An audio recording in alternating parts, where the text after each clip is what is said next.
Okay, guys, I know I'm like the worst YouTuber ever in life. I think I've disappeared for like a few years, but it's been a few busy years. So obviously I was working at a prison during COVID, so that was pretty crazy. We had a lot of restrictions in our lives imposed on us.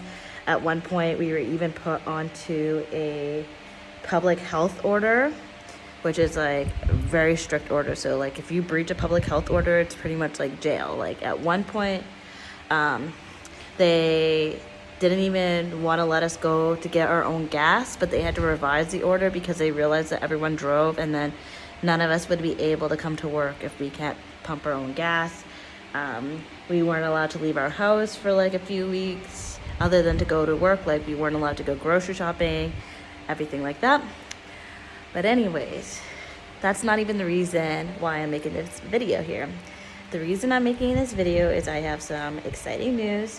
After all these years, I finally took the plunge and I decided to leave Canada and move to the Caribbean.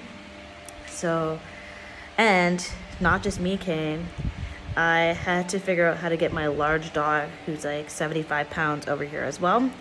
So I started this process back in March of this year because I had to first do a rabies test. Well, actually, my dog wasn't microchipped, he was tattooed. So where I'm living, you had to get him microchipped and then you had to get him revaccinated for rabies. Then you had to do this rabies test, which took like 6 to 8 weeks to get the results back, because from Canada, they sent it to Kansas lab in the US and then had to wait for the results.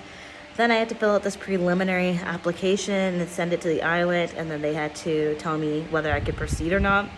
Then they sent me a vet schedule, and it was the most strict thing I've ever seen. Like the most strict thing you could imagine.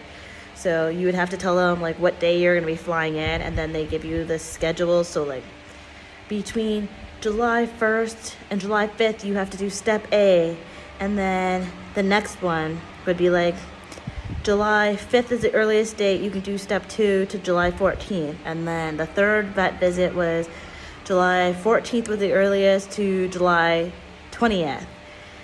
And it was so expensive, and we had a lot of hiccups.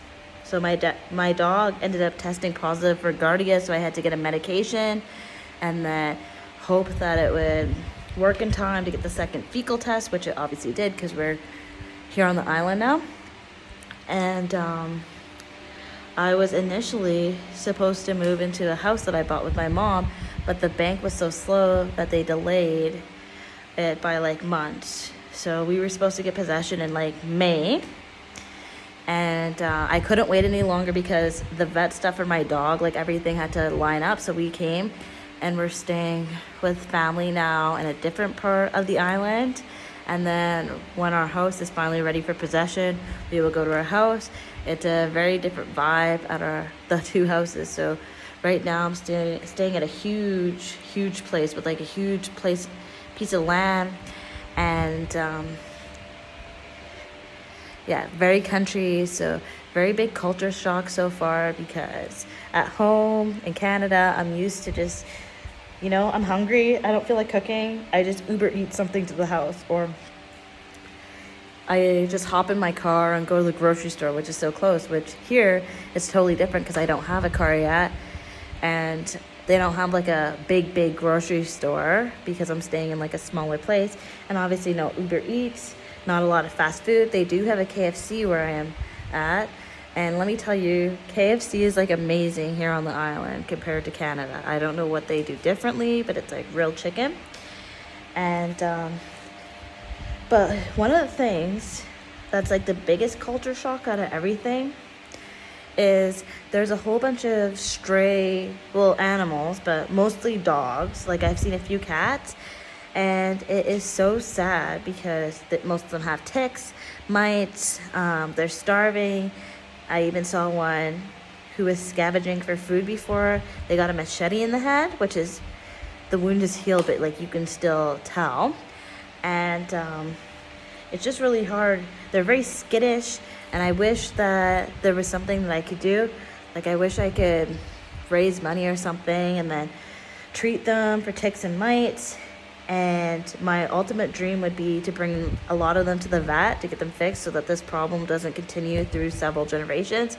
And then perhaps start like an adoption overseas program where I would help potential adopters get the paperwork and the vet stuff done from the island so that when they come down to adopt the dog, they can just export it back to their country. That's like my biggest dream now. And I'm just trying to figure out, like, how do people who rescue animals get enough money to do it?